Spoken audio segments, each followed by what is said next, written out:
So last time, quite a bit happened. You guys managed to kind of traverse the grounds outside this hovel, trying to avoid the invisible basilisk. And eventually, as you got close to the house, both Indigo and Sephel heard what sounded like someone's footsteps running through the grass. You were both able to deduce that it was some kind of mimicry of someone running, just kind of trying to spook you. And you both kind of quickly ran into the house as you realized when Sephel bursted into the log pile that the basilisk was almost exactly upon you. So you guys ran inside, moved the statue, to which the woman whose name you learned eventually, Maven Delve, was not too pleased about. And with a little bit of conversation, her calling you pawns and unchosen, unclear of which, and the like, there was some back and forth until Sephel decided he's going to smash a window. And he had crossed up to the north of the house by the small organ, smashed a window which Laboda and Stool were behind, and then got hit with some type of spell which dealt 25 points of psychic damage and left him terrified. To which Maven Delve was then able to convince Stool that while she would not harm him and nobody else would harm her, she would very much like to show her altar.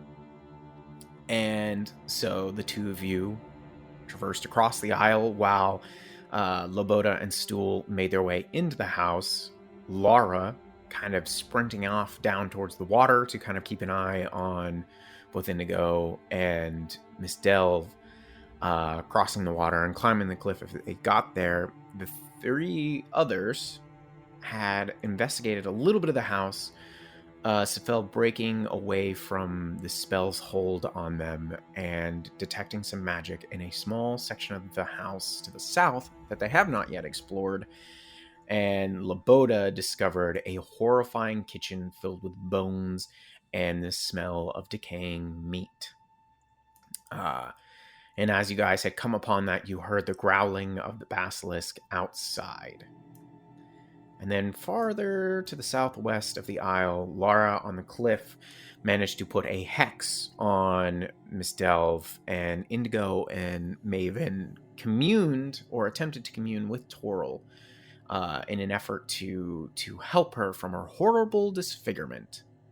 And when Toril would not give this Miss Delve any type of help, she said, "All right, well, it's my turn," essentially. To which she called out to the various planes, enacting a ritual, and threw Indigo into the cauldron. And through it, somehow Indigo was torn in through a rift into another dimension, or plane, however you want to call it, and was then horribly twisted from this odd, large, shrouded figure, with the mimic and the pages ripped from his binder, and kind of becoming this amorphous figure before reappearing, bursting from the cauldron, and reforming back into themselves. And we're going to start off immediately with initiative. But as that happens, Maven Delve immediately, cries out at the reforming Indigo. How have you been chosen? Do you know how long I've tried to contact? Die!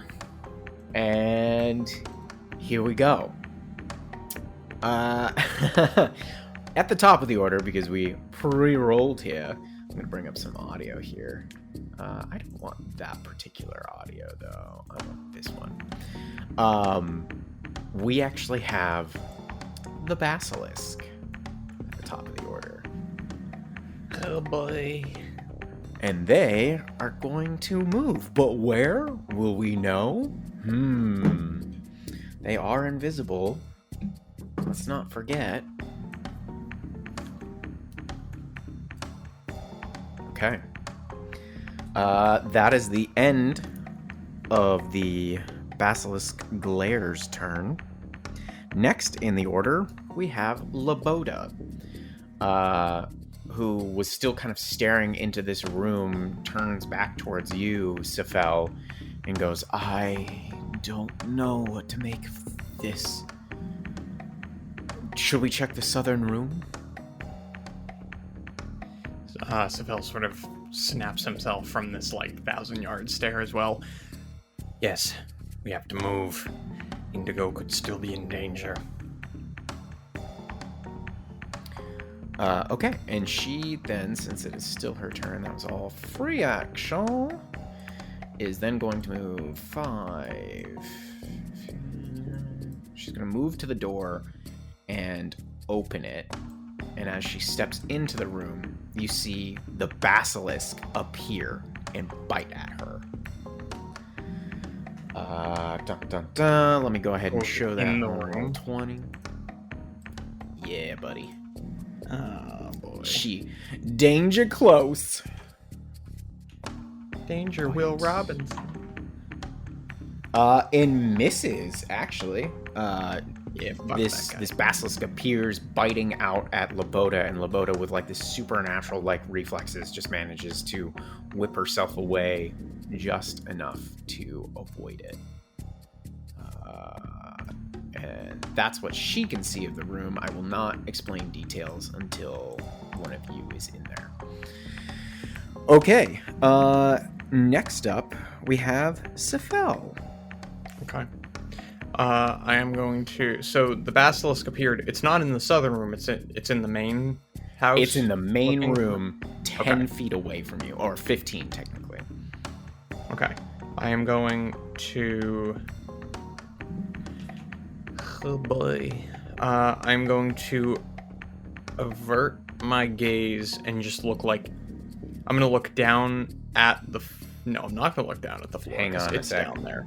I'm checking something on its petrifying gaze, and you guys tell me, because I think it's pretty cut and dry here. It says, if a creature starts its turn within 30 feet of the basilisk, and the two of them can see each other, the basilisk can force the creature to make a DC 12 Constitution saving throw if the basilisk isn't incapacitated. So I think that means you start off with I do just think making a that. con save. That's what I'm thinking. That's how it reads to me. No, that sounds right. I think because typically in a combat scenario, I think you have to say that you're averting your gaze. But you couldn't Which- see it before. Sure. Yeah, no. It appeared and then I could see it, so I agree I would probably have to make the save. And then any turn after this, I would have to say that I'm gonna avert my gaze from it. Okay. But no, that does make sense. It did appear.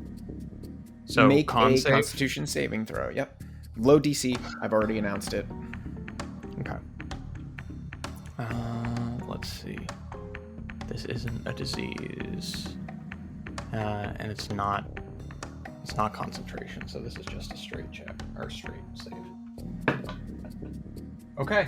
All right. Natural 15 for a 18. Okay. Then yeah, you manage to look away and avoid it. Okay. I am going to just pass by it. It appeared. I tore my gaze away from it, and I'm just going to look up, kind of at the top of the door frame, not looking down at it. And I'm going to catch up behind Laboda and try to squeeze You into can the get room with right her. in next to it. All right. Cool.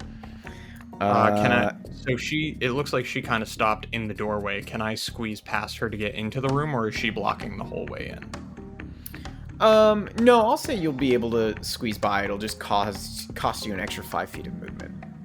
Okay, let me make sure I am. Just because it'd be slow going, you're kind of pushing the buyer in a frenzy to get in there. Yes. Did they get rid of the? Oh no, they changed the icon for the measuring tool. So I was there. Oh, you should have plenty. Yeah. No, I'm just trying to figure out how much I have left when I get in the room. So I'm gonna squeeze I by think you and have 10 because you have 30, right? Yep.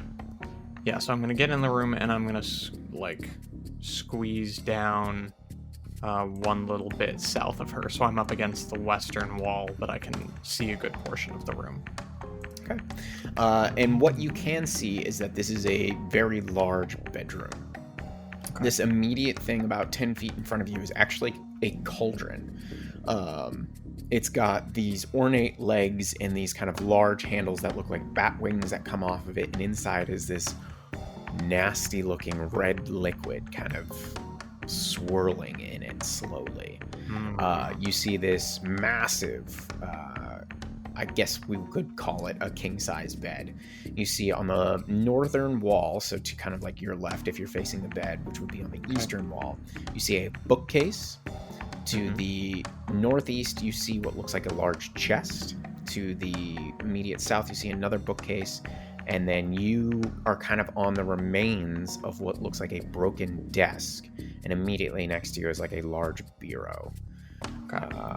Now, I remember at the, or towards the end of the last session, I had popped up detect magic, and that's how I could sense that there were some things coming from this room. I believe there was an evocation magic, and then was it, I can't remember what the second one was. Was it enchantment? I believe so, yes. And those, you can sense are coming from the chest. The chest, okay. All right, good to know. As I get into the room, get a view of things, and sense that, I will turn to Laboda and let her know I will, the magic I sensed, that chest there. Be careful, it may be trapped like your cell was. Great, I'm a little more worried about the basilisk behind me. You're strong, you'll be fine. Okay. Marty in the doorway. Nope, I am not going to do anything.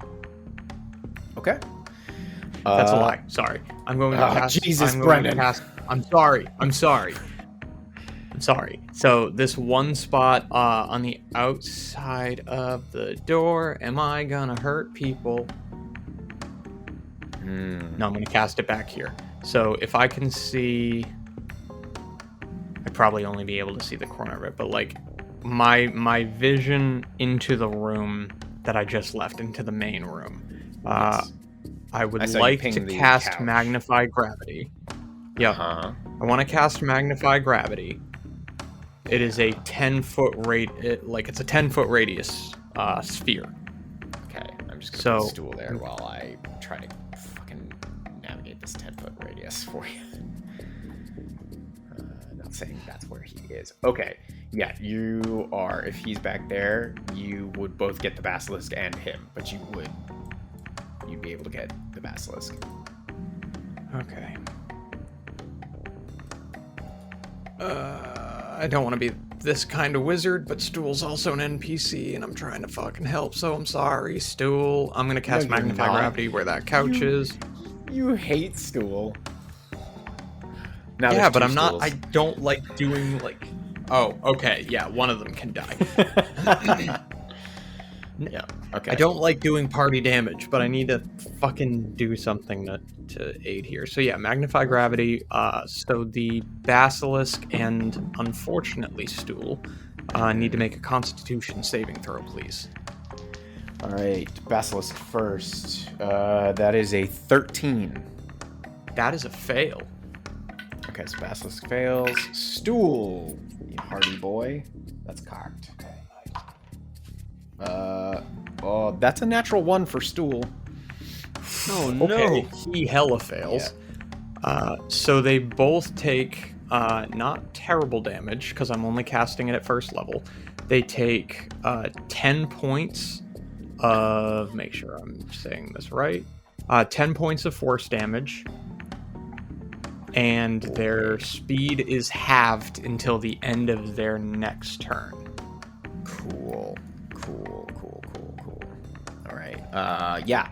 But, like, Stool just all of a sudden gets, like, a little crunched in. He's like, oh, why does the air hurt? And the Basilisk gets a little more hunched on all of its legs and just growling and hissing. Okay, cool. Well, now it's my turn. This is when bitch is gonna die tonight. Na, na, na, na. Let's get up all these spells I got, guys. I've got spells. Spells, bitches.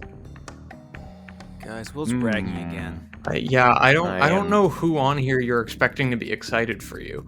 I'm muted him. Just kidding. Yeah, fuck this guy. I'm tired of listening. She looks in horror at you, Indigo, and she actually disappears. You watch her as she waves her hand and she disappears once again.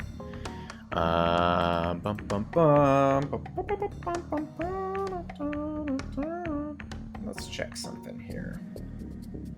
Let's just do a little check-in. Okay. Alright, and... She has disadvantage on perception and insight, if that's helpful. Yeah, no, she ain't doing neither of those things, but thank you. Thank you for the reminder. She see just fine at the moment. Okay, and that is their turn. Next up is Stool. Sorry, buddy. Stool. Yeah, who's crinkling in pain. Bud, what are you gonna do? What am I gonna have you do? He could try to do this. I feel like this is what he would try to do. You're the fucking DM, man. Just make it happen. I know. It's weird going back and forth from someone who's super helpful between and then two creatures that want to destroy you. He's going to attempt. This is actually a very good test in neutrality.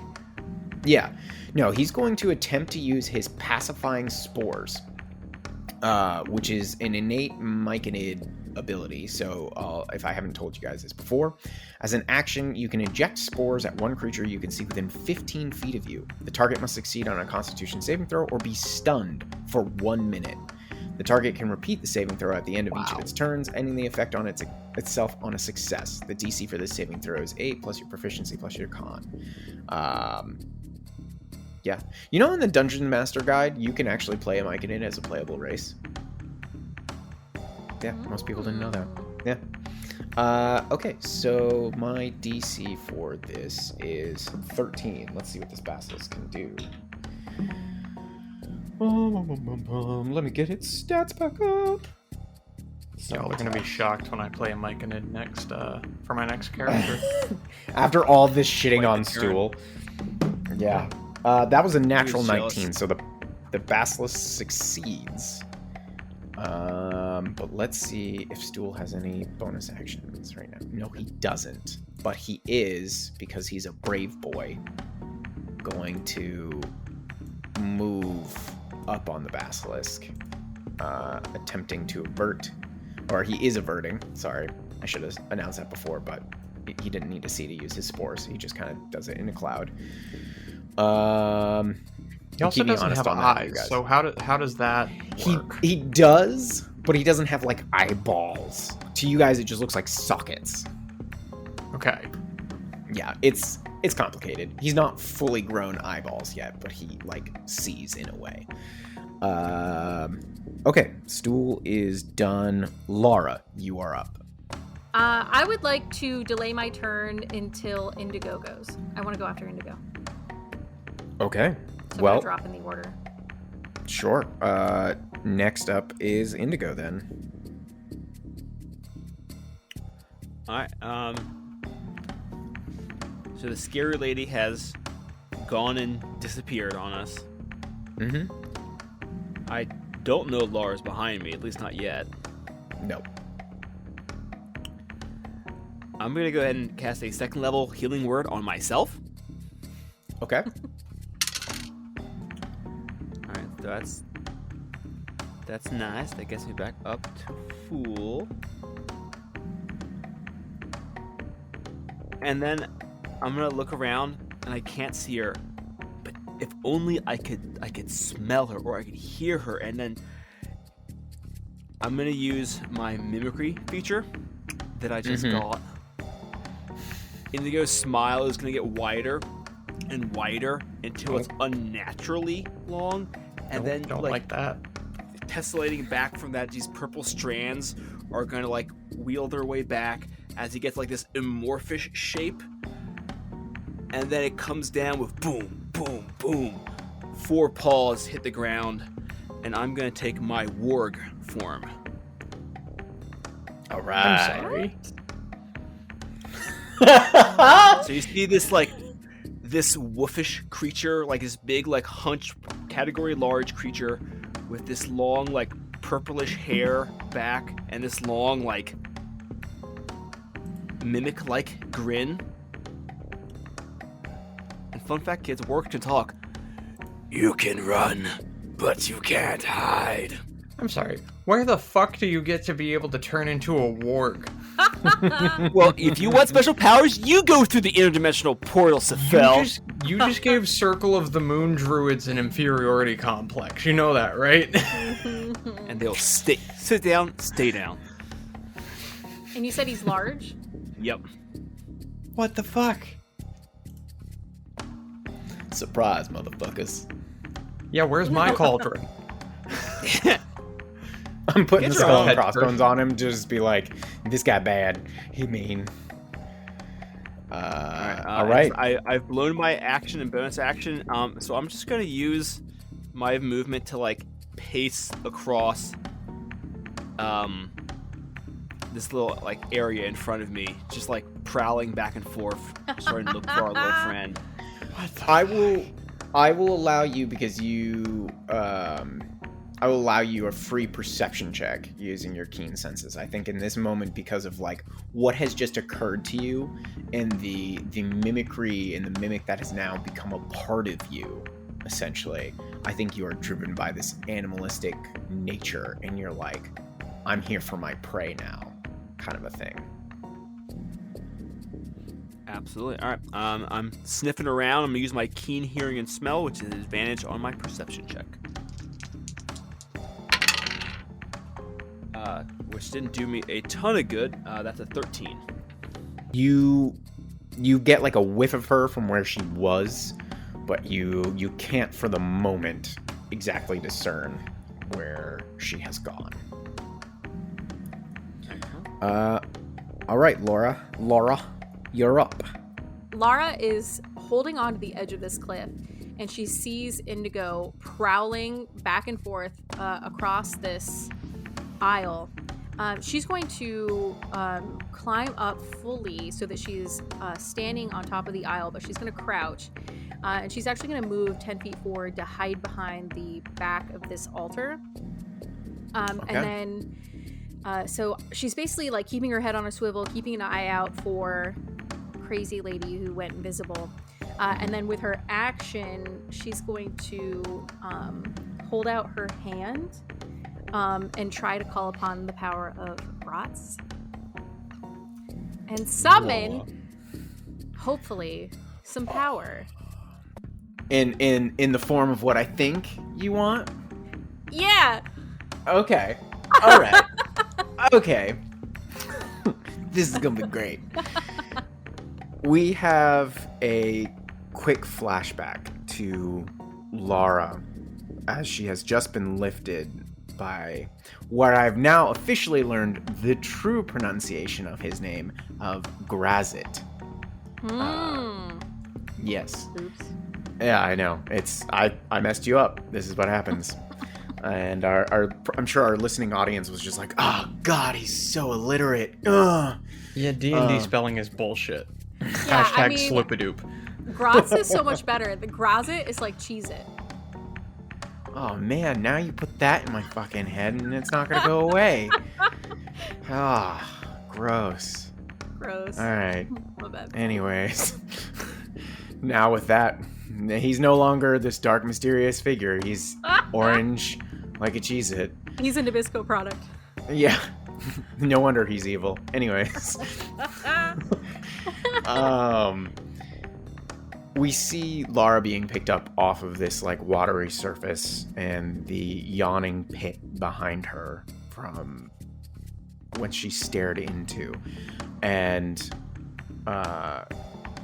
Grotz, as we'll go back to now, starts to appear more corporeal.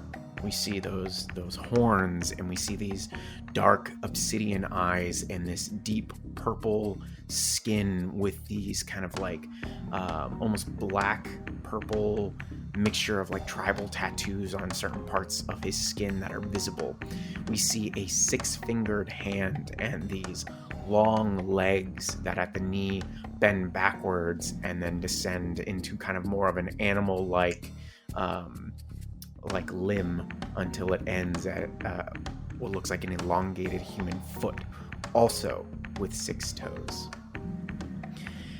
And as they pick you up, they release their huge hand from around yours, and they start to walk away. And in the distance, as you see them, they almost seem to like walk up into the air.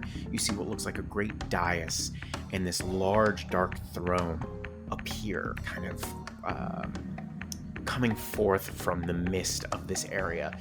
And as they go and turn and begin to sit, you see what look like these shadowy figures all about you and leading up to this throne, just kind of writhing and shifting, and you can see like their faces. Like picture, you guys remember the Disney Hercules when they're crossing the river Styx, and you can just see like the souls like splashing out. It's similar to that. That kind of feeling. And as they sit, you see this large greatsword appear underneath one of their arms, and it comes down into a long wavy blade that ends with a fishhook type tip that bends backwards, and you can see this kind of black ooze shifting down the blade continuously.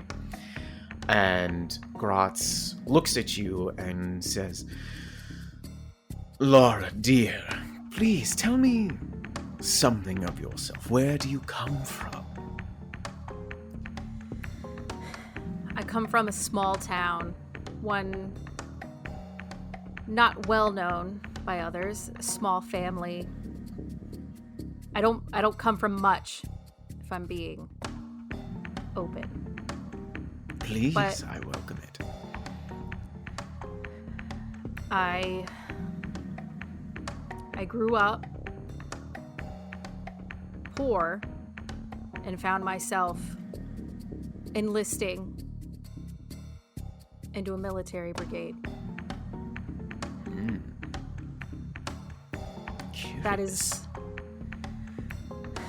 That is my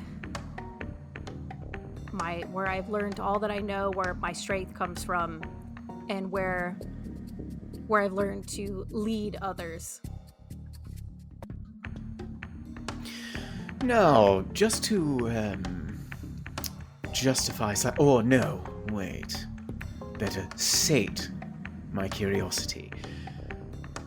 You must have someone of a celestial nature in your family, perhaps a parent or grandparent, for you to have such fine wings and lineage, no? I think she looks kind of reluctant when he says that. I do. Oh yes, absolutely. Do you mind showing them to me? She's like uncomfortable, and then she kind of like, again, I think she looks at where her bottle would have been on her braid, and then she just kind of like shrugs it off, like mentally, and then she will close her eyes and call forth her wings. And so your dark skeletal wings appear, and You see them. Ah, beautiful. No, you do not see the beauty in these powerful wings of yours. It's rather unfortunate. And they rise from the seat and they walk back down the steps. The large greatsword stands still erected by the throne. And as they walk down, they tower over you at least 4 to 5 feet taller than yourself. And as they walk around, you kind of inspecting you, but not with a critical eye, more of a kind smile spreads across their face. They say, Lara, Lara, Lara, Lara, Lara, Lara, Aquilara.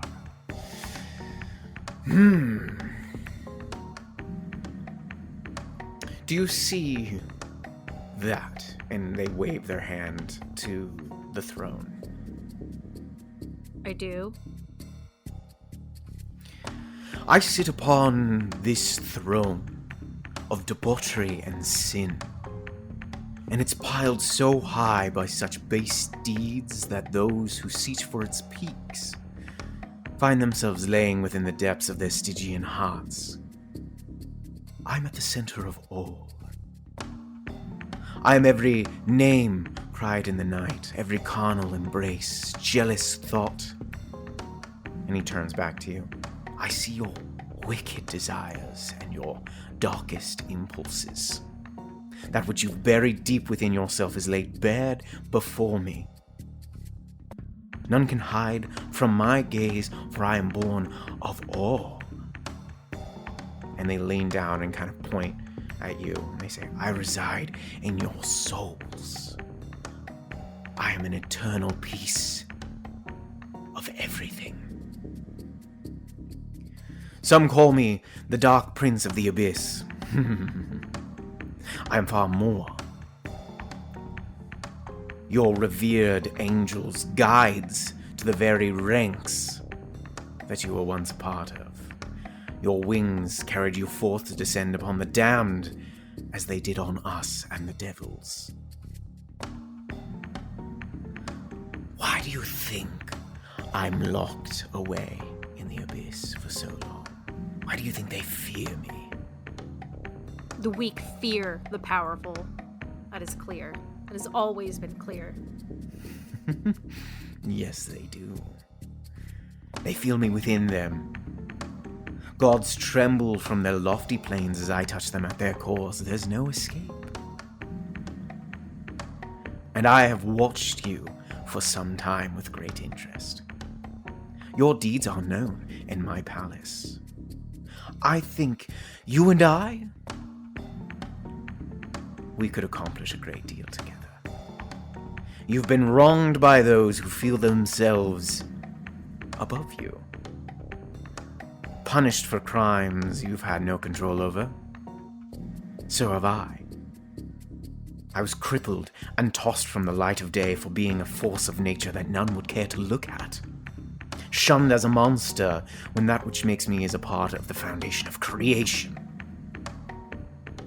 That could be beautiful if left to breathe and be spoken of. Yourself, a victim of circumstance far outside the reach of your control.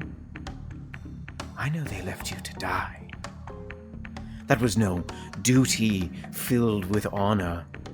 An insurmountable obstacle they threw to one whom they felt expendable. I was punished for what they said, what they couldn't see. Yes. You were groomed and placed perfectly for the fall. They would have killed you, Lara, and smiled over your corpse.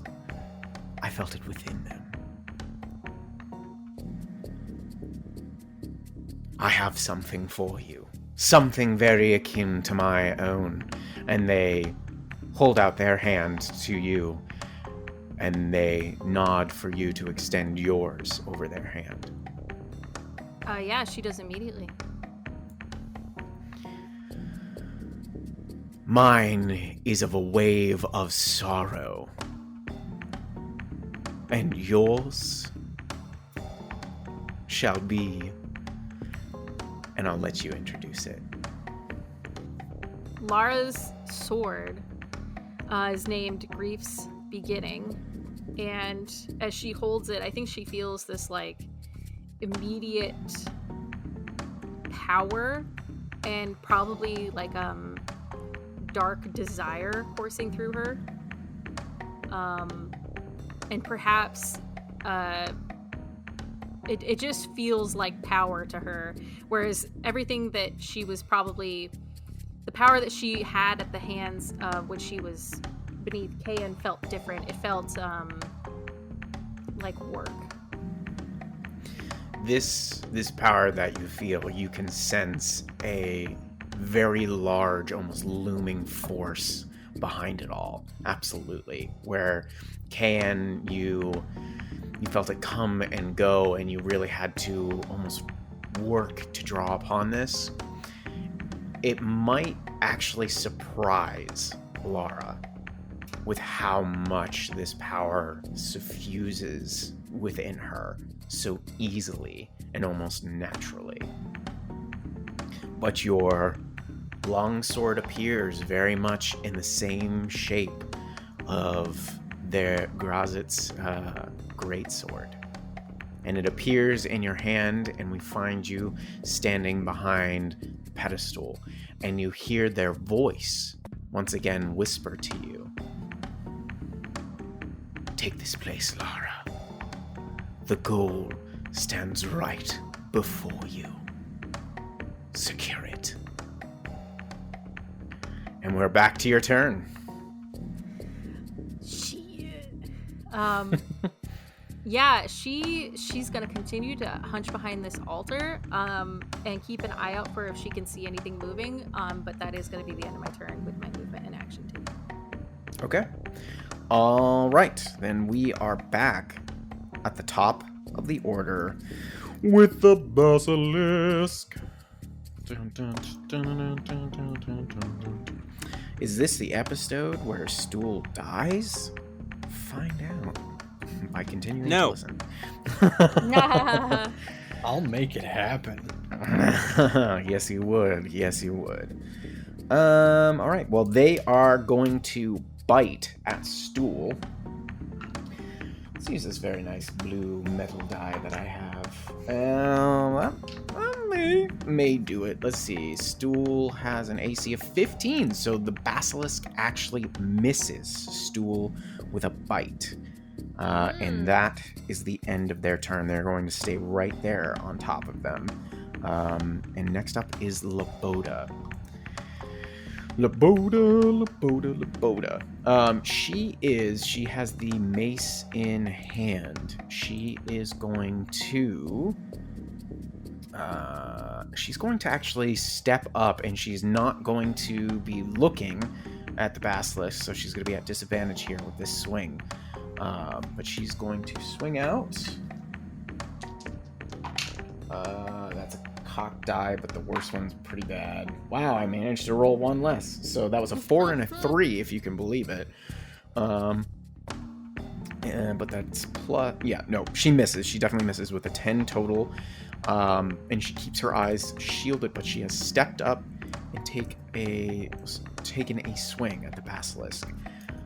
Next in the order, we have Sephel. Alrighty. I am going to... He's backed himself against the wall. He's done a little bit to the Basilisk, but he's not risking front-facing combat with the amount of HP that Delve took out. So he's actually going to stick to the room and focusing more on the chest than the Basilisk. I'm going to cast Mage Hand. Okay. And a spectral, oddly long-fingered hand, not unlike his own, is going to appear in front of the chest, and it's going to attempt to open it. Okay. I will say you can clearly see that there is a lock upon it. Son of a bitch! Okay. Sorry. Sorry. Yeah, Well, I don't think she's then just gonna leave it open for everybody. Well, he is going to summon the mage hand then, and the hand is going to do nothing. Okay. It's I mean, it gonna could sit there. still touch it. It could try to rip off the thing. Who knows? I don't. That would have to be a pretty shoddy lock. Do I have any bonus action? No, of course I don't. Why would a wizard have a bonus action spell? I don't know. No, that would be too much. Okay, so yeah, the only thing that I can do is yeah, I'm just gonna cast Mage Hand. It's gonna be floating in front, but not doing anything yet. Okay. And I think that is my turn. All right. We are back to Miss Maven Delve. Your invisible foe, what shall she do? She is going to... How much does she got here?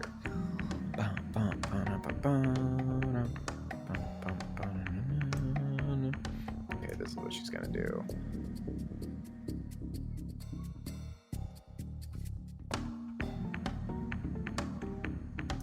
Okay. All right, and that is the end of their turn. We are back with the Stoolmeister, who is... Oh, Stooly boy. Stooly, my sweet, sweet child. Sweet child of mine. They are going to use Infestation, which is a cantrip. They are going to release a cloud of parasitic spores, and they're going to target the Basilisk, and they must make a Constitution saving throw, which will be so much fun for this guy. Let's see here. That is a natural 7, plus that is a failure. So they're going to take 1d6 poison damage. And they're going to have to move randomly in a 5-foot direction. All right. They're going to take 3 points of poison damage. And let's see. Who wants to roll a d4 for me? I do. Roll a d4, Laura. 4. Okay, they move to the west. So they actually take a solid step back, incurring attacks of opportunities from both Stool and Laboda. So let's do Laboda first. That is a natural 9 plus 7. That's a definite hit. So she's 1d6. That's a 2 plus 5. So she does 7 points of damage to the Basilisk. And then Stool is going to try and swing out with their fist, which is not the best, but it'll do. Nope, that is a miss. That was a natural 6. Okay. That is old Stool's turn. He's like, Hey, Sephel, I got it. I poisoned it. Did you see it? I'll acknowledge you when it's dead. Okay. Also, the gravity hurts. No comment. All right, Indigo, you are up, you massive warg man. I'm gonna take another chance at sniffing around. I'm gonna try to use that big old wargy nose. All right, yeah, make a perception check at advantage. Oh, that's all right. That's a 14. Okay, you finally pick up their scent, and you know that they have run across the bridge heading to the east. And you feel like they are, I will say, with that you know, like, they were here. That's about like across the bridge and a little bit closer to the kind of shoreline here on the isle, the other isle, the main isle. Let me many times can I say that fast? Anyways. Yes. All right. Cool. Then I'm gonna go ahead and just race right after them with all 50 feet of my movement. Okay. As you get there, because I will say you are right on top of the scent now, you realize that they have taken off into the water and you have lost their scent. But you can see what looks like splashing about 35 feet away from you, coming towards like the center of the water. All right. Yeah. I'm gonna give out a howl, and next turn I'm gonna start moving again. Okay. All right. That is Indigo. Lara, you are back up. You see Indigo in this monstrous warg form running across the bridge, giving chase, you would presume. Yeah. Seeing that they are heading what looks to be back toward the direction she came from, she is gonna dive into the water again. Okay, you're running back the way that you originally went. Yeah. Okay. You let me know what I gotta do here. Just make an athletics check. Let's see how good of a dive you can make it in here, and if you take any damage from the fall, because it is a 20-foot drop. It's an 8. Okay. I'm not gonna be cruel here. All right, you take 2 points of bludgeoning damage as you hit the water. Right. You just weren't quite able to get your hands up in front of your face super quick, but you didn't take a whole bunch. Fair enough, man. It was probably the sword in your hand that kind of fucked you up going down. Yeah, but she is definitely keeping a hold. Yeah. Oh yeah. Aqualara has been through worse. I think she can only get to the shore. I guess I know I can sprint. You can double move. Yeah. You can do what you want. So she is booking it toward the cabin, but she's only about 15 feet offshore, and I'll have to end my turn there. Okay, so you have moved to the north and kind of awaiting where you believe the splashes are going to be coming towards. All right, we are back at the top of the order with the Basilisk.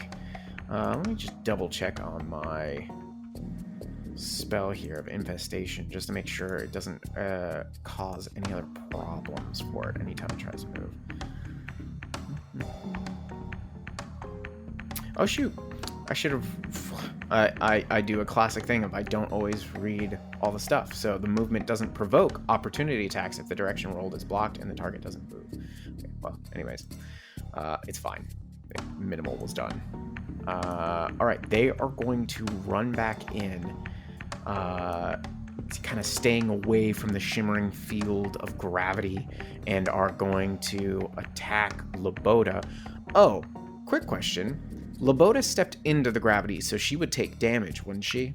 No, it is not a continuous thing. It's just for that turn. The only thing that... Okay. Well, hold on. I don't believe anyone's stepping in.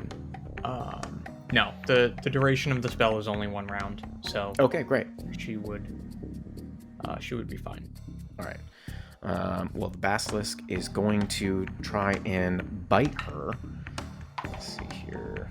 That is a natural 1, so nope, she's good. Wow, my gosh. Rolling like crap. Okay.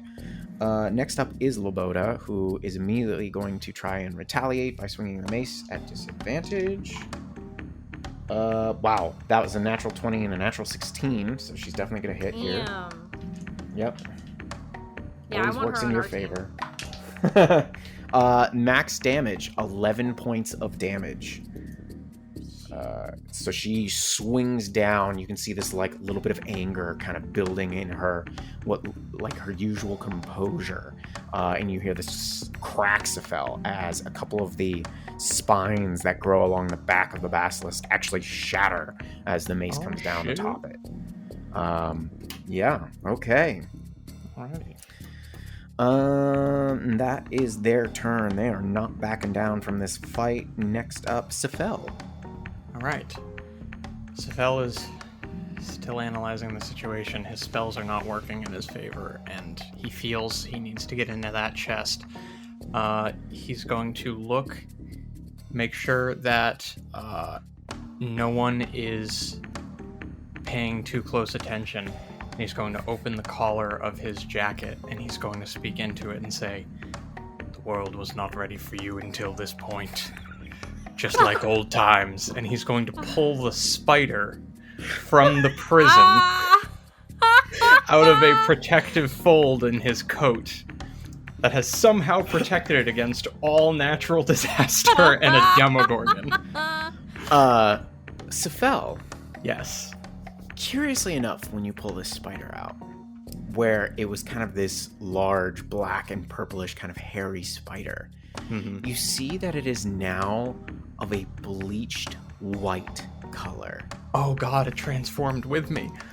And no, it still appears just like a spider, but Yeah. you notice that it doesn't move with the same kind of liveliness that it once did before.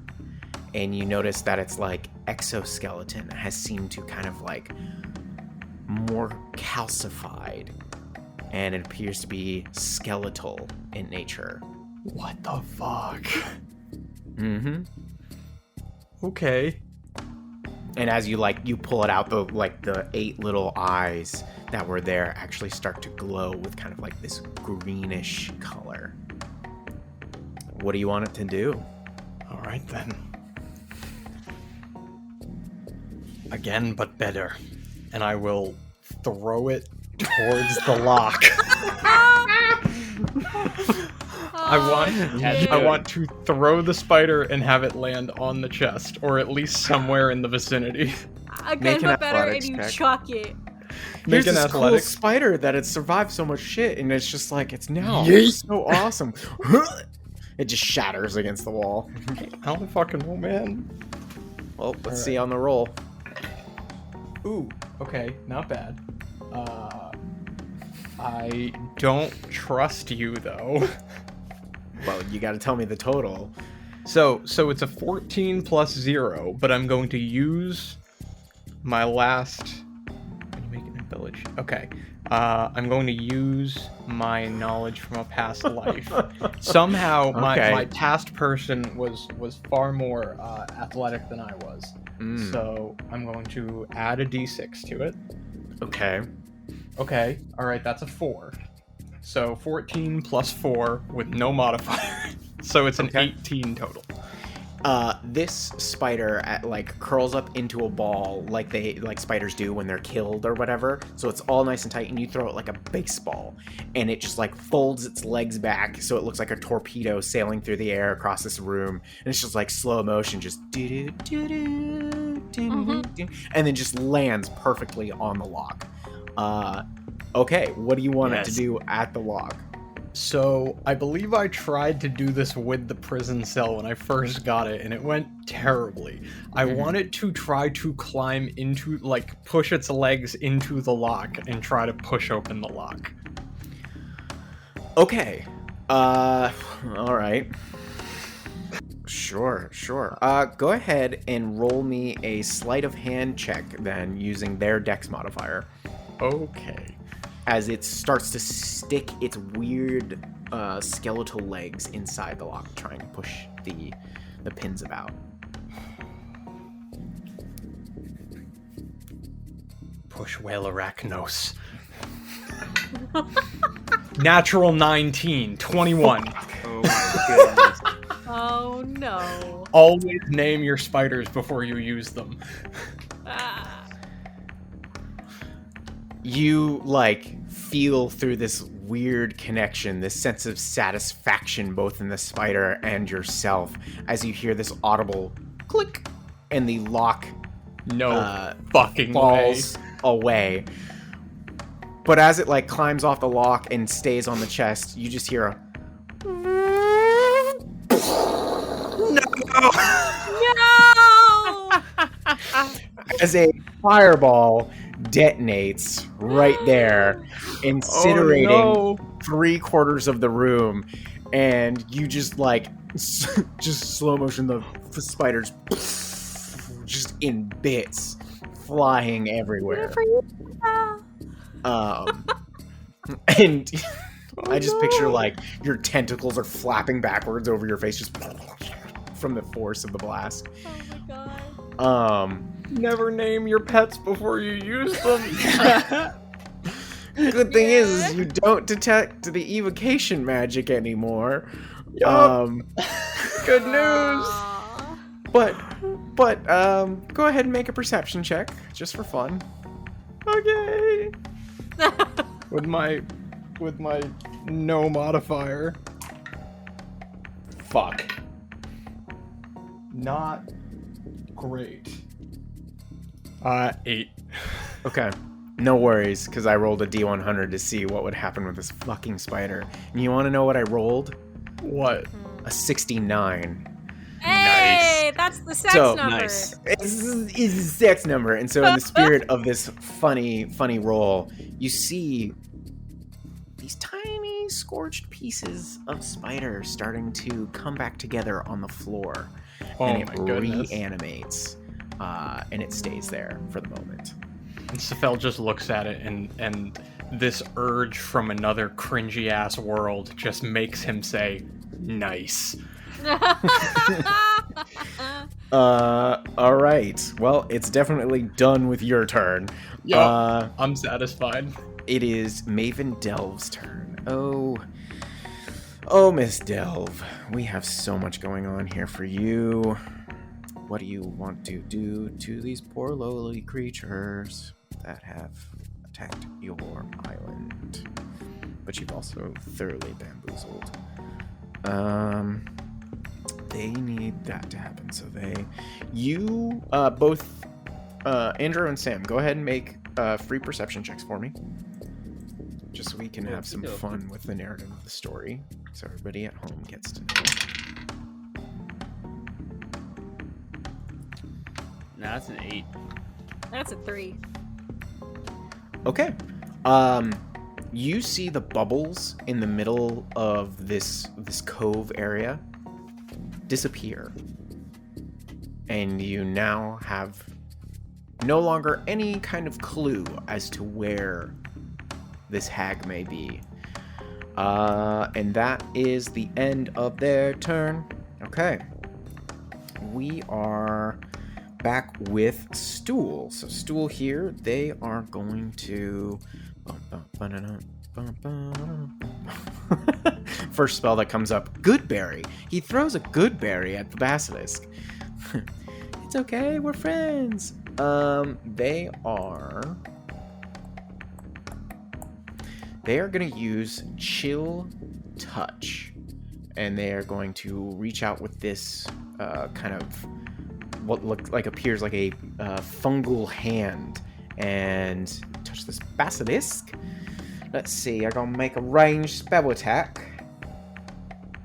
For the old Stool, that's a natural 14. Plus 4, that's an 18, that's a hit. Alright, 1d8 necrotic damage.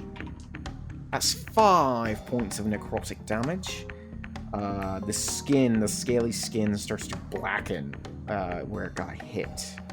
And this Basilisk is not looking great. And that is the end of Stool's turn. We are now at Indigo. Alright. What's a work to do? He gonna run real fast. Roll so fast. Yeah, you double move, you get 100 feet, don't you? Yeah, so I'm gonna Shit. Warg Indigo is gonna sprint along the edge of the inlet here, almost making it almost equal to Laura, who just jumped across a 10-foot gap. We're gonna have to nerf him at some point. The patch notes haven't come out yet. The patch notes, they haven't been received yet. They fear my power. Yeah, in You are the course of 12 seconds, this warg went from to sprinting across the bridge to reaching the waterfront and then basically doing a 180-degree spin around this cove in the matter of 12 seconds. So that's pretty friggin' intense. Yeah. You want to know something pretty cool? Oh, God. I could have done that with Laura on my back. I'm a mount. Hey! shit. That is sick. What the fuck didn't you get? What are you? Probably just the nature of the warg, so... Jesus Christ. Category a large. Yeah, All right, I'm the best. But that is in fact all I have for you. I just run real fast because Okay.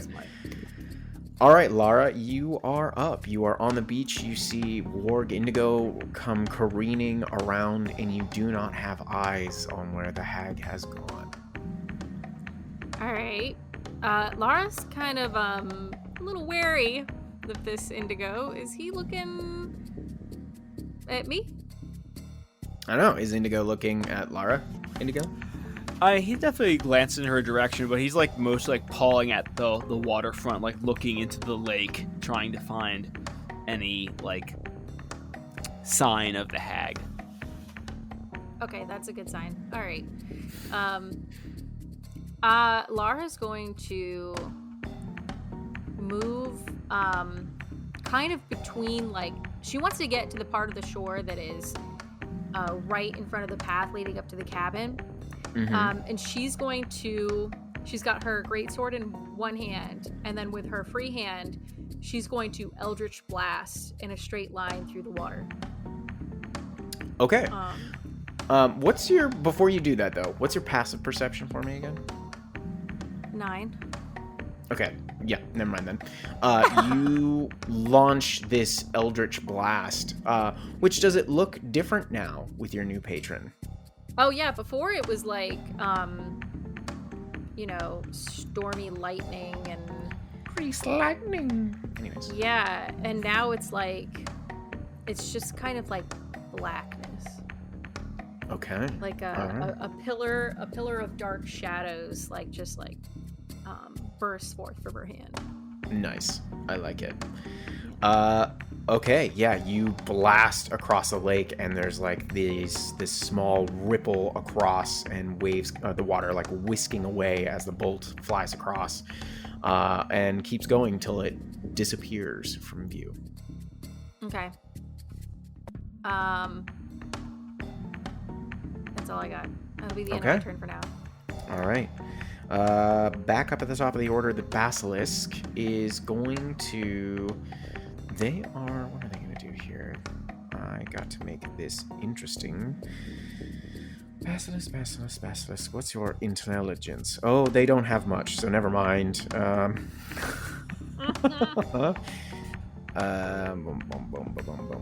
They are going to bite at Laboda. That is a natural 8 plus that. Oh, actually, that's exactly a hit. So they are going to take. Laboda's going to take 2d6 damage. That's a big damage. That is 8 points of damage. Oh, 8 points of piercing damage. And then there's poison damage. So let's get that all in these juicy things. No, it's Right. okay. You can forget that one. We'll forgive And she you. takes 9 points of poison damage as this basilisk sinks its teeth, its dripping maw into her thigh, and she kind of yells out with pain. And they are, as an immediate retaliation, because it is their turn, going to start smashing down upon the basilisk's head as it is still gripping onto her leg. Boom. That's a natural 15. That is an absolute hit because she's a boss. And that is 9 points of bludgeoning damage to it. And this basilisk finally lets go, and it is looking really rough. Okay. Next up in the order is Sephel. All right. Sephel, before you do anything, Okay. you notice something. Oh, do I? You do, because it's kinda hard to friggin' miss. The cauldron in this now half-scorched room with this kind of red liquid I hate where begins this to is going. bubble. And you see like this kind of pinkish vapor starting to bubble up from within it and kind of swirling within the room.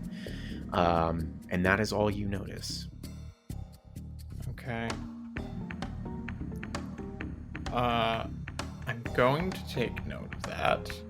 Mm-hmm. I will not dismiss that knowledge. However, I am going to run across the room quickly, sort of like reaching down and scooping up Arachnos in the process, like as he's like putting himself like back together, and like I imagine his legs that were like twisted are like snapping back into like straight position. Scoops him up off the ground, and I'm going to fling open the chest that has now been unlocked and disarmed is a terrible word for what happened, but I'm gonna say disarmed. Okay. You fling it open and you see a small collection of things. You immediately notice that there is a decent amount of silver, gold, and gems within the base of this chest. Okay. You see that there is a vial containing a kind of, I believe it's a bluish type liquid. And you see what looks kind of like a satchel of a dark leather-like material. And you see a horseshoe. And that is all you see. Which one of those was giving off enchantment magic? If I I have to double check on one of them, but I can tell you right now, the bag is definitely giving off the enchantment as well as the vial as well. Okay. All right. So yes, I will use my action then to I will pick up the items within, unless the action is like I can grab one item. I will say you can grab the three main items that you see inside. All the gold, Yeah, the and gems gems and and silver. things. That will take a little bit of time. Yeah, no, that's fair. He would probably stall that for a little bit of time anyway. That's a little bit more time consuming and not as important. So he will grab the standalone objects, and he will... How much movement did that take for me to get there? That would have been... Oh, I think it was 20 feet, actually, when I was measuring for Arachnos. So yeah, he is going to... No, he's going to stay right there. He's going to be right next to the chest. Okay, and just double checking, because I was quickly double checking something. Did you grab the three items? Yes, I did. Okay, great. Good to know. All right, so that is the end of Sephel's turn. We are back to Maven Delve. Oh, Maven. Things are looking a lot better for you now. Don't you say that. see That's Sephel not a good thing to inside. say. The glow of the cauldron starts to get brighter. And you all hear this voice outside going, Sisters, I call upon you. Give me your strength, so I might strike down these wicked ones. and she reappears here. Yep. And she is going to... Yeah, I think she's gonna do this. She's gonna fire off a lightning bolt at Indigo. Oh boy. So Oh, yeah. a stroke of lightning forms within 100. That's 100 feet long, 5 feet wide, and blasts out from you in a direction you choose. So you need to make a dexterity saving throw. Okie dokie. all the times I've wanted to use lightning bolts. It's never fun being on the receiving end. That is a dirty 20. Okay, Oh, shit. you succeed, so you're going to take half of 8d6 lightning damage. Yep. That's a lot of damage. Yeah, it's it is the straight line variant of the AoE fireball. Okay, let's get the total. 1 second. Not to mention she's probably upcasting because we have no idea what level this hag is. And that. Okay, you take 16 points of lightning damage. Youch. And all across the ground leading up towards you is just now charred grass and moss, and it kind of burns into cinders. She goes, You will not have my home. You will not kill me. I will have your powers. I will gnaw upon your bones. You are mine. and that is their turn. And we're back with Stool. Quick question, DM. Yes. Do I hear any of that, or did I know, like... Oh, yeah, you can hear her yelling. Okay. Okay. That's all. Yep, nope, you hear her. No worries. On to the mechanoid. Yep, the Stoolmeister is going to do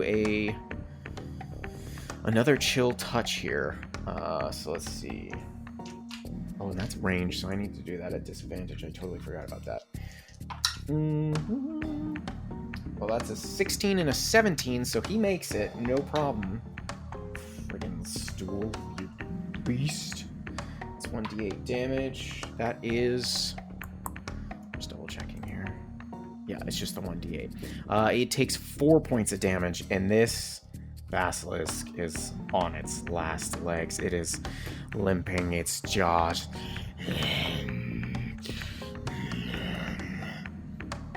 Okay. We are done with the stool, and they're like, okay, I've almost got it. Indigo, you are up. All right. A scorched, purple-stranded warg looks down at Maven Dell. You'll claim no more from this brotherhood. And I'm just gonna move right at her, and go ahead and make an attack. Okay. All right. That is a 14 plus 5. It's a 19 to hit. That is a definite hit. So that's 4 plus. So that's 7 points of piercing damage, and I need her to make a strength saving throw. Oh, shit. Okay. Oh, you know what? This ain't a bad save for me. That is a 17. And that does save. She's able to keep her footing and not be knocked prone. That's such a scary-ass image. Like, does that intimidate Lara? This medium-sized green hag with this huge warg bearing down, biting her, and she just, like, grabs the jaw and just throws him off of her. She's intimidated and also incredibly grateful that he is attacking her and not Lara. Well, it's Lara's turn now. What's she doing? Lara is going to sprint forward with her sword in both hands and run right up to the hag and come down with that blade. Okay. Let's see it. That is an 18 to hit. That is a hit. And this is... sorry, I don't usually use this die. What does it say? That is a 7 points of slashing damage. Okay. All right. She takes that and she she was looking at the marks of the teeth that had bitten into her, and this kind of black blood starts oozing out. And then you come over and you slash across her, and she just, I'll have you, child. all right. Is that the end of your turn? Yes. Okay, we are back at the top of the order. My poor basilisk. Wait, I'm sorry. Yes. She takes 1d6 necrotic. It's Oh. 1 point of necrotic damage thanks to the hex. Okay, all right. So, It. 1 point. She's just like, What was that? It hurts. It Put a little burns. prick there. It's like when you move too quick and you get that lightning bolt that runs down your neck like through your shoulder. exactly. Fuck. Son of a bitch. All right, Basilisk here. They are. I'm gonna get creative here. They are going to attempt to knock prone by shoving Stool. So it's gonna be a strength contest here. Does someone want to roll for the mighty Stool? Yes. Andrew? Yes, I do. Roll me a d20 for their strength here.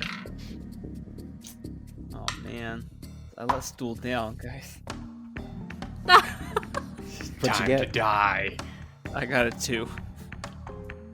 Oh, fuck. Well, they had a good +3 modifier. However, I rolled a natural 16 +3. So this basilisk hops atop Stool, pushing them down, and then focuses their eyes right upon the sockets of Stool. And when it becomes Stool's turn, they're gonna have to make a save. No ifs, ands, or buts. I'm just gonna put this in the show notes. Indigo kills Stool. That is a very important piece of my information. gosh. We need to make sure that the listening audience knows how it happened. Exactly. Indigo was 100% responsible for the death. For kind of murder. Like, if we want to be honest. yeah. The murder of Manslaughter? Stool. Manslaughter? Mushroom slaughter? No, yeah, mushroom slaughter, definitely. Yeah. No. Anyways, it is Laboda's turn, who is going to grip that mace like it is a golf club and is going to swing at that basilisk, trying to get it off of Stool. Yeah. Let's see here. That Laboda likes a nice basilisk steak. Cocked die. That is a 9 +7, so that is just a hit. Dun, dun, dun. And she effectively crushes it in the side of its face, and it like scooches across the floor, and it is dead. Yes! Hey! Didn't kill Stool. What up? Stool's just like, Oh my gosh. Thank you, Miss Laboda. I thought I was gonna die. And weirdly, I felt like it was someone else's fault if it happened. And on his last breath, the wind whispered, Indigo. and the wind cried, Indigo.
Hey, you, loyal listener, you've made it this far to the post show notes, and that means the absolute world to us. Thank you so much for being here. If you have one more second, we would adore you if you could leave a rating and a review in whatever podcatcher you're currently listening in. The ratings and reviews are astronomical when it comes to growing the show because it's what gets us noticed for new listeners.